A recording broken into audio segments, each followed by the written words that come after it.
So some of you have noticed when you've installed Notepad++ at home, you don't have the browser access up here. That's a security feature that we are going to fix now. So we're going to have to open up a file. We'll click open up here, and down in this bar down here, we're going to type %appdata %/notepad++ /shortcuts.xml, and then we're going to hit open. And this part is where we're going to see where we have to fix. The shortcuts have been commented out, all this part in green.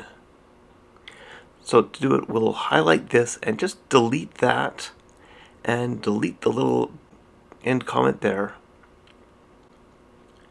We will save it. And now we can just close it. And then when we reopen Notepad++, you should be able to go over to the Run menu, and there you are. There's all your browsers back to use just like normal.